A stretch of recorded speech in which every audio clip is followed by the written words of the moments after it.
오늘 우리에게 주시는 하나님의 말씀은 로마서 8장 28절에서 29절까지 말씀입니다. 이 두 절 말씀을 한 목소리로 함께 합독하겠습니다.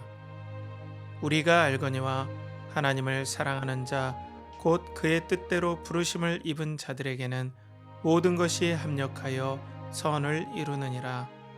하나님이 미리 아신 자들을 또한 그 아들의 형상을 본받게 하기 위하여 미리 정하셨으니 이는 그로 많은 형제 중에서 맏아들이 되게 하려 하심이니라. 아멘. 이 시간 3월 말씀 십자가와 성도의 고난 세 번째 에피소드 고난의 목적 그리스도의 형상이라는 제목으로 하나님 말씀 선포할 때 많은 은혜 받으시기 바랍니다.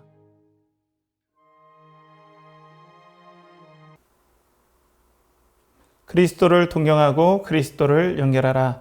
연결하는 교회 성도 여러분, 한 주간 평안하셨습니까? 오늘도 계속해서 3월 말씀 십자가와 성도의 고난, 오늘 세 번째 에피소드죠. 고난의 목적, 그리스도의 형상이라는 제목으로 로마서 8장 28절에서 29절 말씀을 가지고 여러분들과 함께 말씀을 나누겠습니다. 지난주에는 로마서 8장 28절 한 말씀인데 오늘은 한 절 더 해서 29절까지 해서 여러분들과 함께 은혜의 말씀을 나누겠습니다.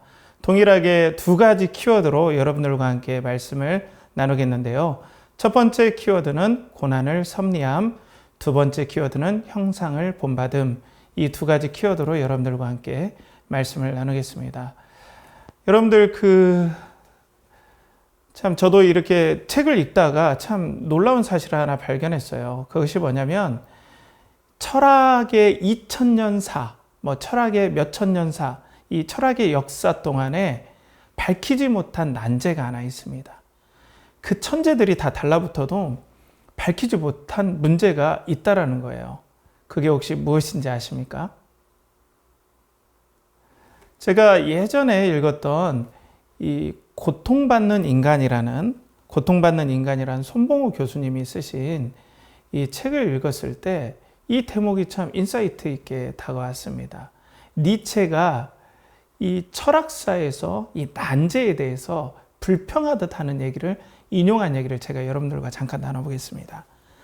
그 고통의 의미가 분명하다면, 즉 고통의 목적이 드러난다면 그는 고통을 바라고 심지어는 추구할 것이다. 고통 그 자체가 아니라 고통의 의미 없음이 인류에 내려진 저주였다. 자, 이것이 철학의 난제라고 해요. 철학은 고통의 목적, 고통이 왜 왔는지, 이 고통이 왜 우리 인간에게 오는지를 모른다는 겁니다. 몇천 년 동안 철학자들이 다 달라붙었는데 고통이 왜 오는 거지? 이 고난이 왜 오는 거지? 모른다는 거예요. 저 의아했어요. 우리 크리스천들은 알잖아요.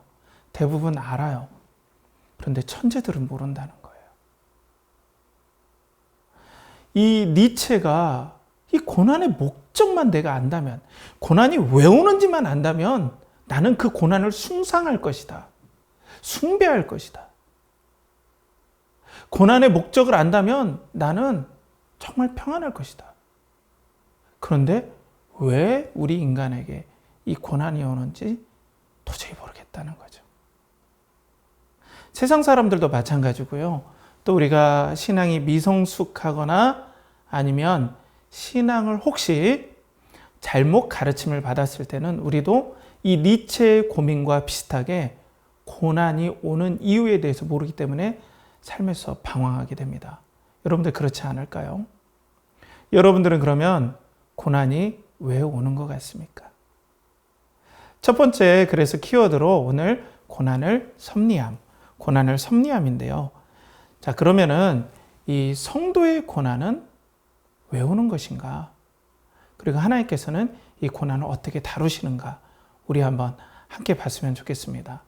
자, 성도의 고난은 그러면 해피 엔딩일까요? 자, 우리 한번 말씀을 함께 보면서 한번 그것을 한번 생각해 보죠. 로마서 8장 28절에 우리가 알거니와 하나님을 사랑하는 자 곧 그의 뜻대로 부르심을 입은 자들에게는 모든 것이 합력하여 선을 이루느니라. 지난주에 우리 이 말씀 나눴었죠. 그리스도를 사랑함으로 우리는 고난을 이길 수 있다. 왜냐하면 그리스도 안에 부어주신 그 하나님의 사랑, 그 사랑하시는 하나님 때문에 우리는 이 고난이 절대로 우리에게 악이 아님을, 재앙이 아님을 우리는 그리스도 때문에 확신할 수 있다라고 했죠.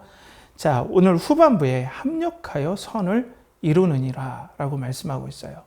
여러분들, 합력하여 선을 이룬다 할 때 우리는 보통 우리 성도님이 어려움을 당할 때, 그래, 이 고난은 합력하여 선을 이룰 거야.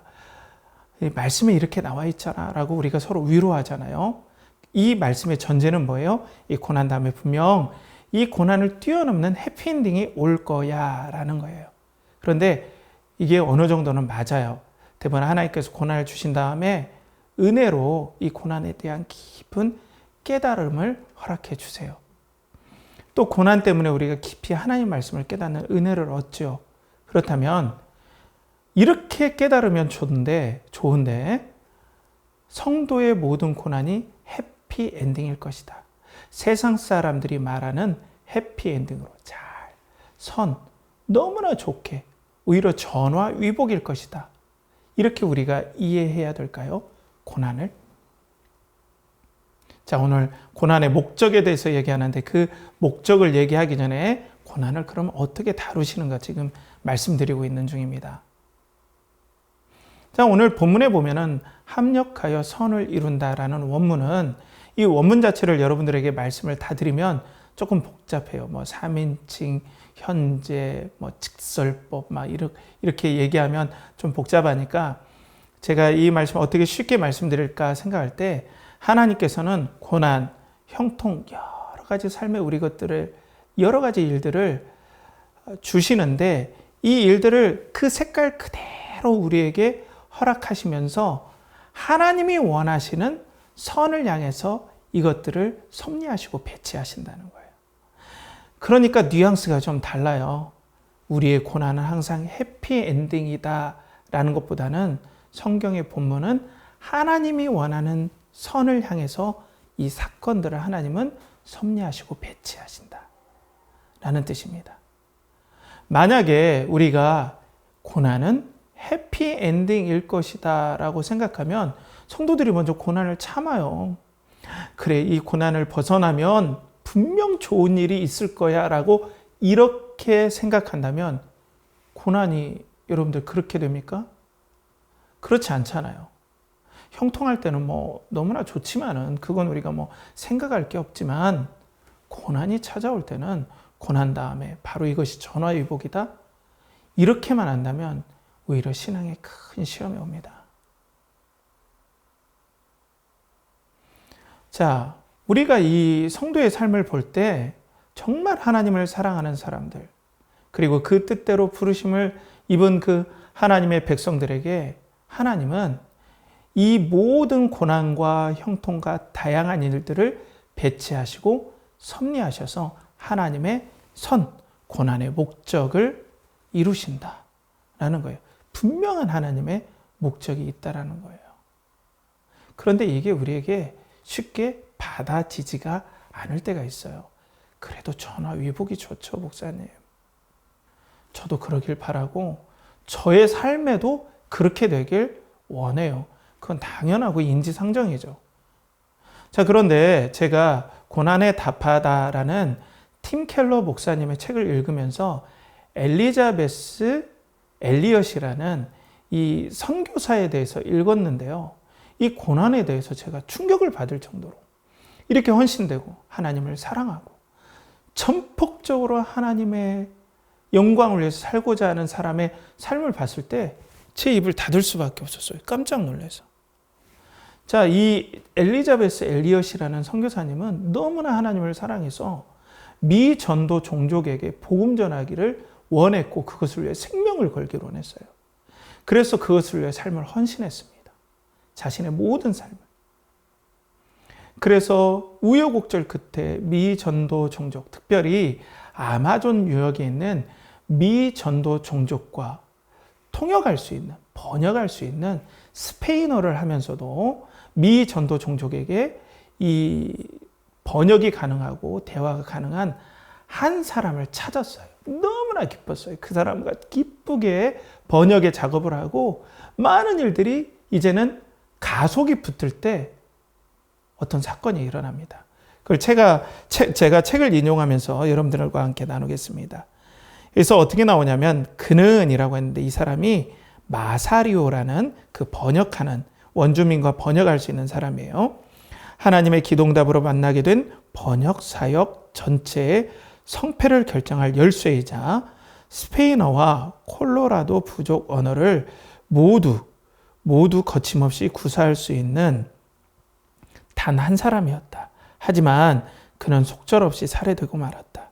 총을 맞고 현장에서 숨을 거둔 것이다. 그 땅의 성경 번역 사역은 그 순간 완전히 멈춰버렸다.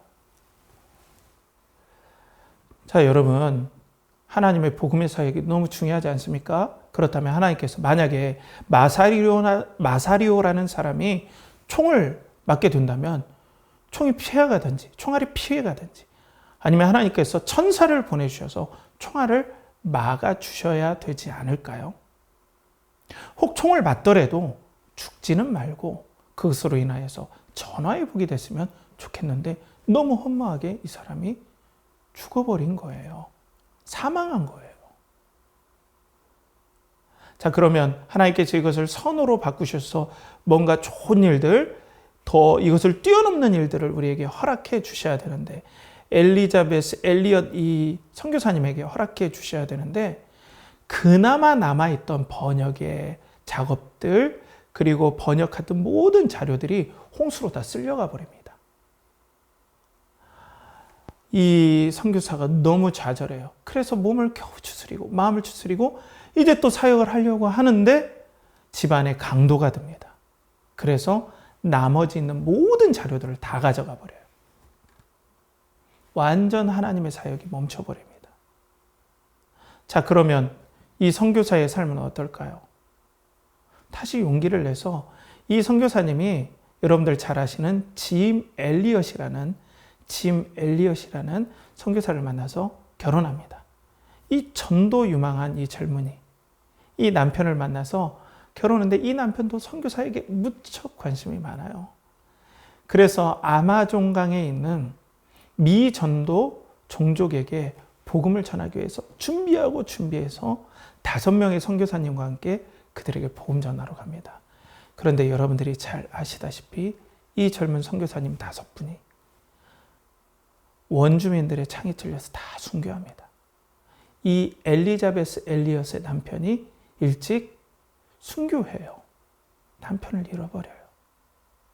그래도 이 엘리자베스 엘리엇 이 선교사님이 힘을 냅니다. 그래서 3년 후에 이분이 다시 자녀를 위해서 다시 재혼을 해요. 근데 재혼한 남편이 3년 반 만에 암으로 돌아가세요. 이분도 하나님께 헌신된 분인데. 자, 이게 전화위복일까요? 이게 과연 하나님의 축복일까요? 우리는 고난의 목적을 세상 사람들처럼 모르진 않지만 우리의 삶은 어려움이 오면 좋은 걸로 바뀌길 원하잖아요. 자, 그런데 이 선교사님에게 나중에는 노년에는 이 선교사님이 치매를 앓아서 나중에는 그렇게 하나님 품으로 안깁니다. 그런데 이 선교사님이 책을 하나 써요.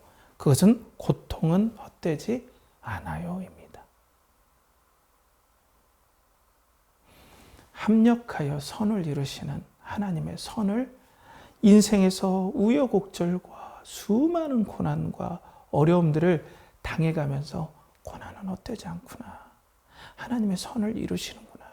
하나님이 목적하신 바를 분명히 이루신다는 걸 이 선교사님이 고백하고 책까지 남깁니다. 뭐 다른 책들도 많이 집필하셨는데 자, 그러면 우리가 생각하는 선과 좀 다르지 않습니까? 전화위복, 해피엔딩 이런 것들을 우리가 생각하잖아요. 그런데 하나님께서는 우리의 삶을 섭리하세요. 어떤 권사님, 어떤 집사님은 하나님께 헌신했는데 갑자기 난치에 암이 걸리거나 그리고 자녀에게 불행한 일이 일어나거나 사업이 갑자기 어려움을 당하거나 이해할 수 없어요. 우리는.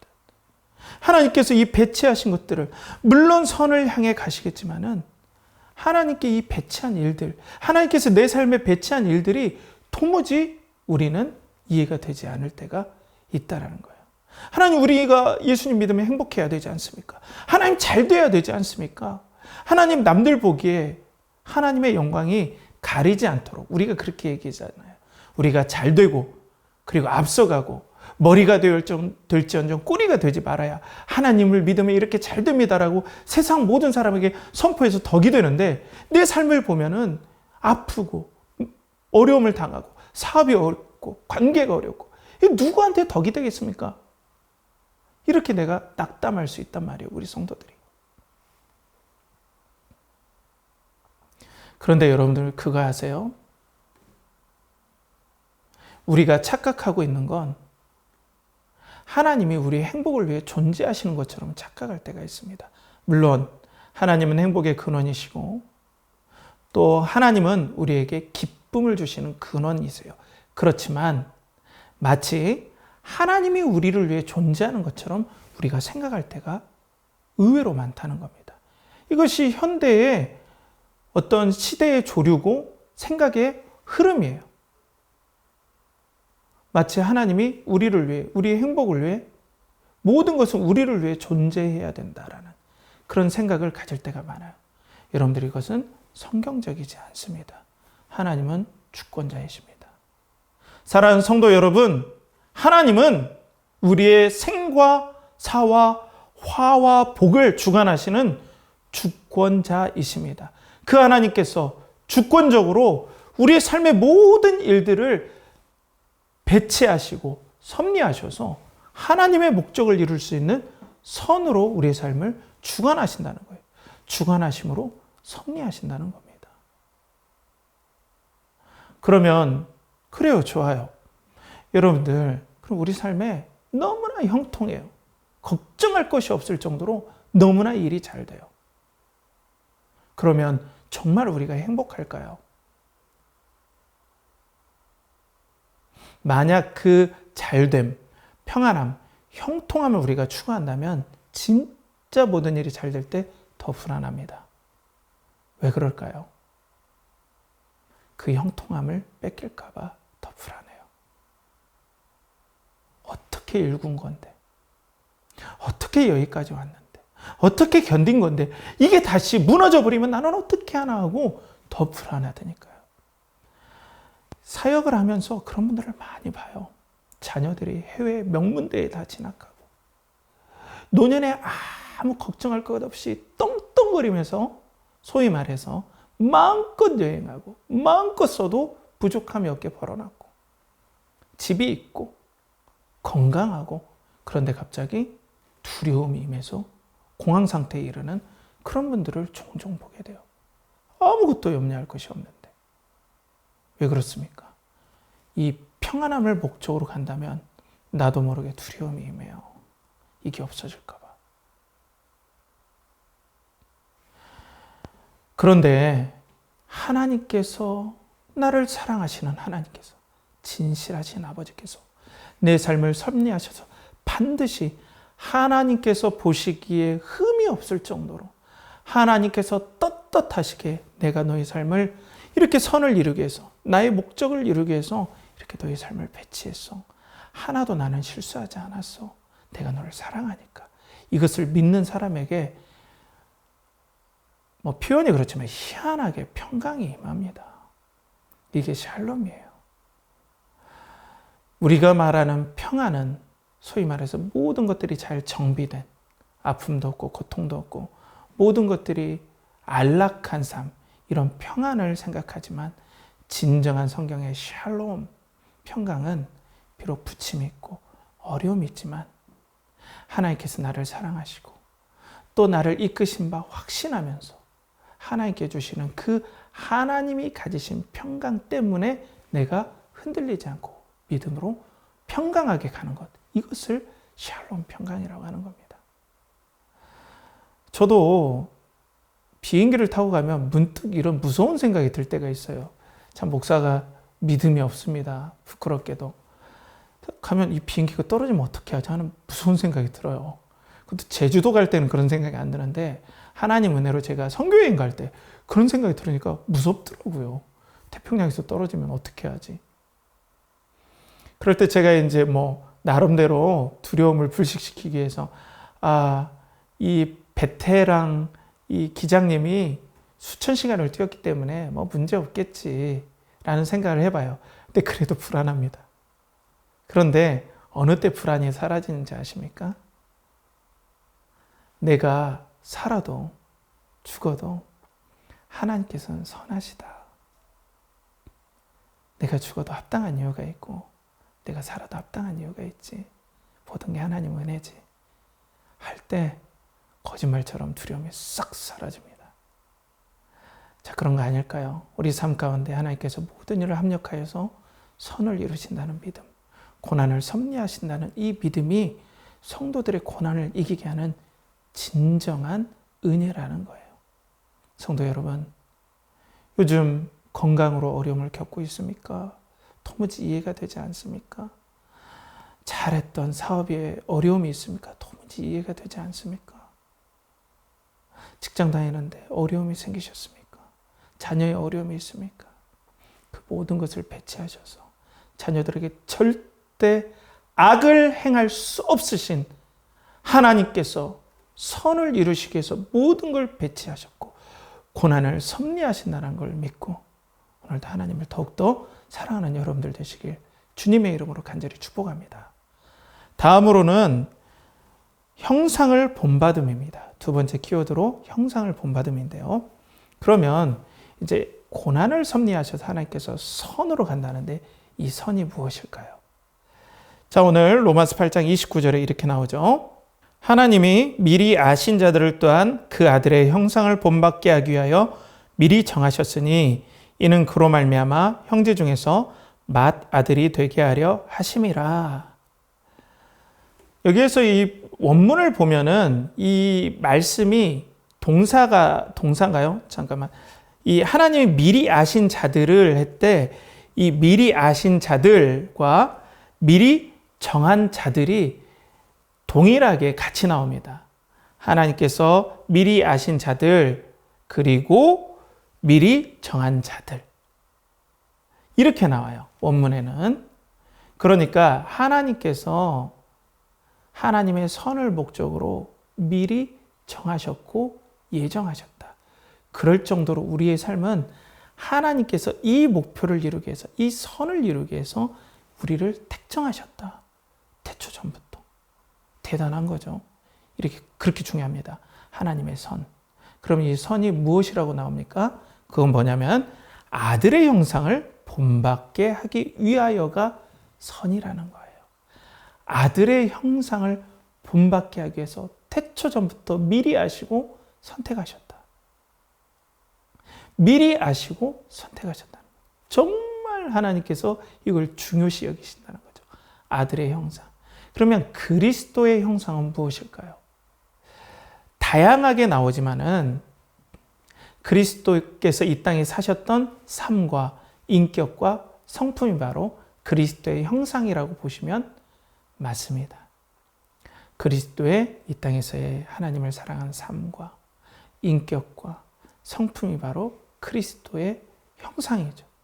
이 형상을 본받게 하기 위해서 하나님께서 태초전부터 우리를 미리 아시고 택정하셨다라는 거죠. 이 예정과 택정에 대해서는 여러분 나중에 기회가 되면 말씀드리지만 저는 예정이 아니라 이중 예정을 믿습니다. 이 부분 나중에 한번 말씀을 드릴게요. 자, 그러면은 하나님께서 얼마나 이 아들의 형상을 본받게 하시기를 기뻐하시냐면 이 모든 하나님의 자녀들 중에 예수 그리스도를 맏아들로 오늘 세우시고자 했다는 거예요. 그래서 오늘 본문에 이는 그로 많은 형제 중에서 맏아들이 되게 하려 하심이라. 이 맏아들이 뭡니까? 첫째 아들이죠. 대표성을 띠는 거예요. 자, 내가 기뻐하는 샘플이야. 예수님께서 완벽하게 이 땅에서 하나님께서 기뻐하시는 모든 것들을 순종하시고 그 삶을 사셨어요. 그 삶을 사시면서 하나님께서 그리스도의 삶을 무한히 축복하시고 무한히 기뻐하시고 그리스도와 함께 모든 기쁨을 공유하시고 감격해 하시고 사랑을 나누시고 하면서 예수 그리스도께서 진짜 하나님이시지만 이 땅의 인생의 삶이 너무나 복되고 너무나 감격스럽기 때문에 너무나 영광스럽기 때문에 우리 성도들도 이 삶을 살길 원한다는 거예요. 예수 그리스도의 형상을 본받음으로 말미암아. 그렇기 때문에 이 본받는다는 게 너무나 중요합니다. 사랑하는 성도 여러분, 그런데 보세요. 본받는 것은 억지로 못합니다. 여러분들 잘 아시죠? 본받는 건 억지로 못해요. 예를 들어서 자녀들에게 공부가 전부는 아니지만 어떤 서울대 간 사람, 명문대 간 사람, 저 사람 공부하는 거 좀 본받아라면 아이들이 네 알겠습니다 하고 막 본받습니까? 좋아하지 않으면 본받지 않아요. 매료되지 않으면 본받지 않아요. 사로잡히지 않으면 절대로 본받지 않습니다. 그런데 TV에서 나오는 아이돌 막 멋지게 춤추고 잘생기고 그런 아이들 막 따라서 하잖아요. 그리고 그 친구들 나오면 너무나 막 환호하고 이게 이제 동경하는 거고 또 그들을 따라하면서 본받기로 하는 거죠. 매료돼야 본받는 거예요, 여러분. 그렇다면 형상을 본받는다.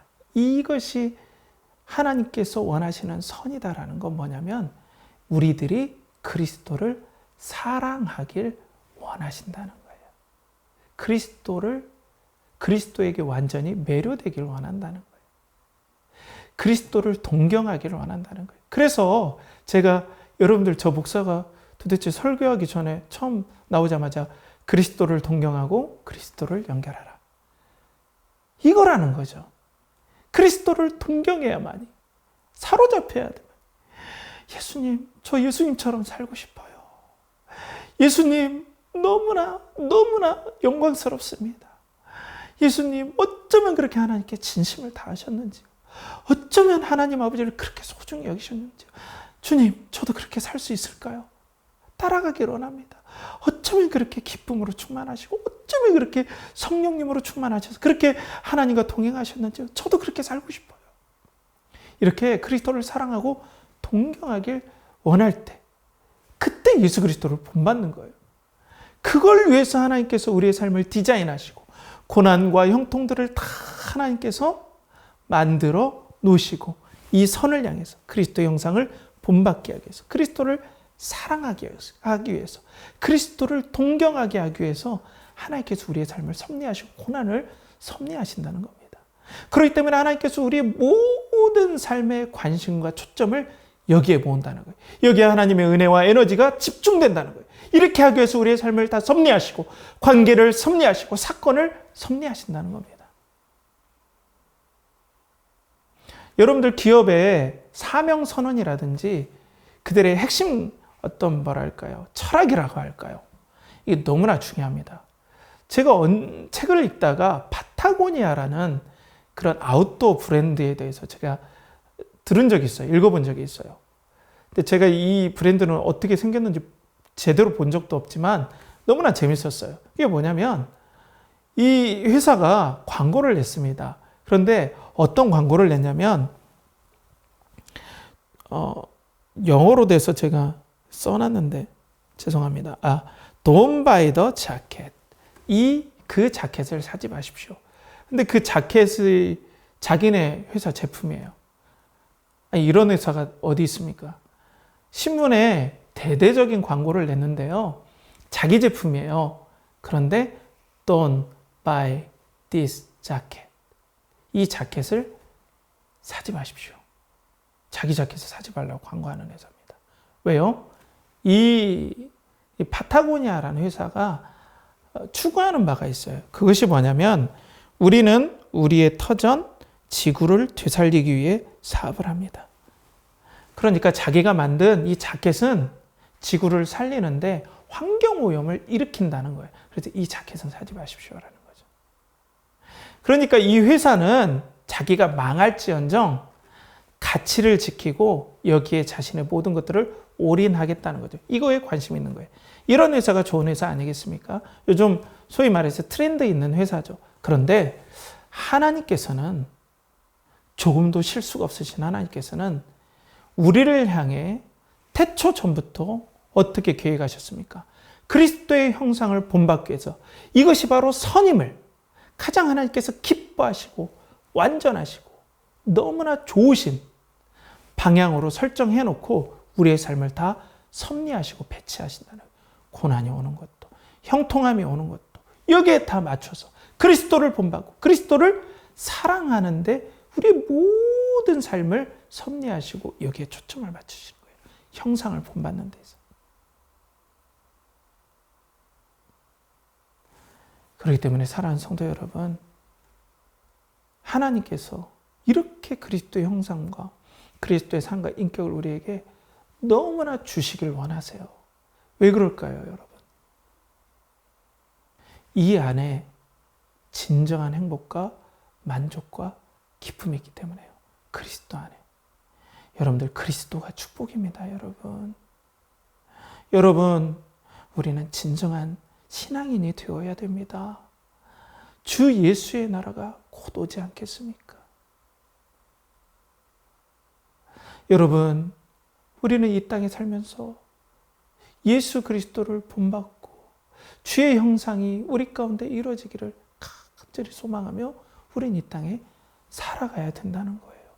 이 그리스도 안에 모든 좋은 것들이, 이 그리스도의 삶의 모든 지혜가, 모든 은혜가 다 담겨져 있기 때문에 하나님께서는 이 사랑하는 자녀에게 최고의 선물, 우리 존귀하신 참 하나님이시며 참 사람이신 그리스도를 전체를 주기를 원하셨다는 거죠.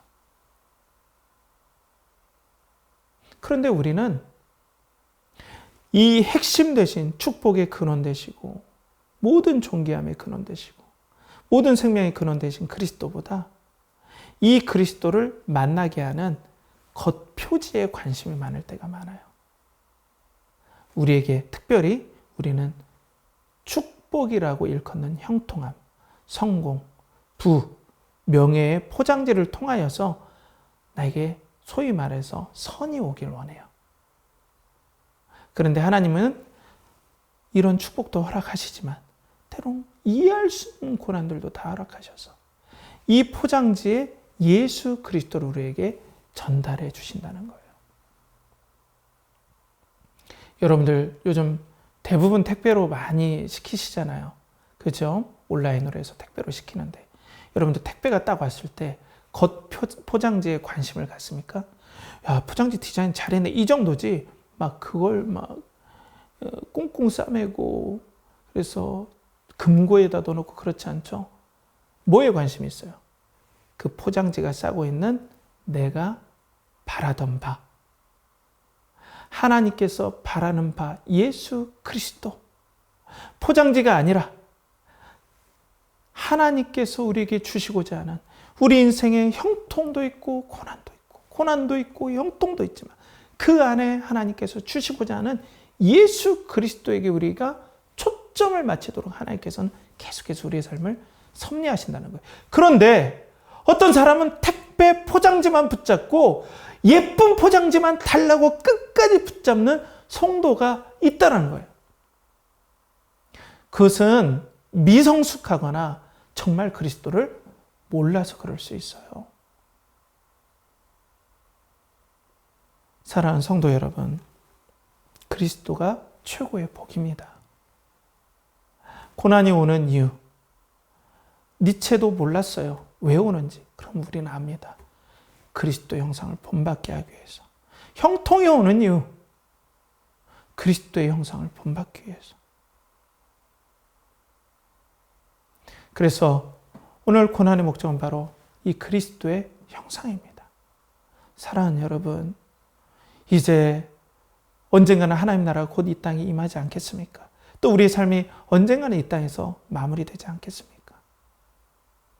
나의 영원하신 기업 생명보다 귀하다. 나의 갈 길 다가도록 나를 인도하소서.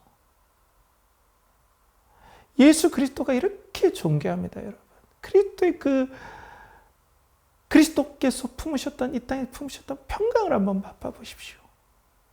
그리스도께서 품으셨던 그 기쁨, 하나님을 사랑하시면서 그 뜨거웠던 마음, 이것들이 우리에게 임할 때 그때 우리 인생이 의미가 있어지고, 우리가 가진 것, 우리가 나누는 것이 다 의미가 있어져요. 사람들은 그리스도를 모르기 때문에 이렇게 좋은, 우리가 이 생각하는 완벽한 이 의미 있는 삶, 행복한 삶, 보람 있는 삶, 그리스도 안에서 이것들을 추구할 줄 모르기 때문에 재물이 그걸 주는 줄 알아요. 그래서 열심히 돈을 모읍니다. 돈을 다 모아서 어느 정도 모아보니까 내 삶이 내가 원했던 그런 의미 있고 행복한 삶이 됩니까? 금방 내 마음이 헛헛해져요. 권력을 잡아봅니다. 더 불안합니다. 그런 의미 있는 삶이 되지 않아요. 그리고 명예를 쫓습니다. 명예를 얻어도 내 안에 정말 명예에 걸맞지 않는 더러움과 추함이 있다는 걸 알고 더 고민하게 돼요. 진정으로 우리가 추구할 것 바로 무엇입니까? 예수 그리스도이십니다. 그리스도만이 진정한 복입니다. 우리는 그리스도를 그래서 자랑해야 됩니다. 그리스도를 동경해야 됩니다. 때문에 우리의 모든 방향은 하나님과 동역해야 되는 거예요. 그래서 합심하여 선을 이룬다고 할 때 그 합심해서 하나님께서 섭리하시는 것도 맞지만 우리도 합심해야 돼요. 하나님과 동역해야 됩니다. 자원해야 돼요. 하나님, 저 그리스도를 닮아갈게요. 그리스도를 동경할게요. 저에게 그런 은혜를 허락해 주세요. 라고 우리도 자원하면서 하나님께 나올 때 하나님이 얼마나 기뻐하시는지 모릅니다. 사랑하는 성도 여러분, 진정한 축복은 그리스도시고 하나님이 진정한 축복인 참된 선, 참된 좋은 것을 우리에게 주기를 원하셔서 인생의 모든 삶을, 모든 사건을 섭리하신다는 걸 알고 오늘도 혹 고난이 있다면 이 그리스도로 인해서 위로를 받고 만족을 얻고 그리스도의 평강을 누리는 여러분들의 삶 되시길 축복합니다. 말씀을 정리하겠습니다. 우리 두 가지 키워드로 말씀을 나눴죠. 이 고난을 섭리함, 두 번째로는 형상을 본받음이라는 두 가지 키워드를 가지고 여러분들과 함께 말씀을 나눴습니다. 하나님께서 합력하여 선을 이루시는 건 우리 모든 사건, 고난이든지 형통이든지 모든 색깔을 그대로 두시고, 그렇지만 섭리하셔서 이 선, 하나님께 원하시는 목적을 가는데 이 선이 무엇인가? 바로 예수 그리스도의 삶과 인격과 성품이다. 하나님께서 이것을 본받기 위해서 그리스도 안에 모든 축복이 있기 때문에, 은혜가 있기 때문에 이것을 그리스도를 통해서 우리에게 주기를 원하신다. 이것을 위해서 우리의 삶을 섭리하신다. 이것을 위해서 우리 삶을 주장하신다. 예정하시고 심지어는 그리스도를 주기를 원하신다. 그래서 우리는 그리스도를 사랑하고 그리스도를 동경해야 됩니다. 어려움이 있다면 하나님께서 은혜 주시고 극복할 힘을 주시길 축복합니다. 지금 형통합니까? 그리스도로 인해 더욱더 기쁨을 더 만끽하고 누리시길 주님의 이름으로 간절히 축복합니다. 함께 기도하겠습니다. 하나님 아버지, 그리스도가 우리의 복입니다. 최고의 선은 그리스도이십니다. 이걸 잊지 않고 우리 성도들이 그리스도를 사랑하고 동경할 수 있도록, 비록 아픔이 있고 고난이 연속될지라도 하나님은 절대 우리에게 악을 행하실 수 없다라는 이 믿음을 가지고 용기를 내고 이 어려움을 극복할 수 있도록 도와주시고, 또 형통한 삶이 있다면 더욱더 하나님 앞에 겸손하게 낮추고 더욱더 그리스도를 갈망하는 은혜가 있게 하여 주시옵소서. 이를 간절히 바라고 원하며 이제는 우리 주 예수 그리스도의 은혜와 하나님의 극진하신 사랑과 성령의 내주 교통하심이 그리스도를 사랑하고 동경하고자 하는 연결하는 교회 성도들의 영혼과 가정과 직장과 사업체와 그리고 그들이 드리는 모든 헌신과 그리고 그들의 삶의 모든 일어나는 일에, 건강 위에, 삶 위에 이제로부터 영원토록 함께 하시기를 간절히 축원하옵나이다. 아멘.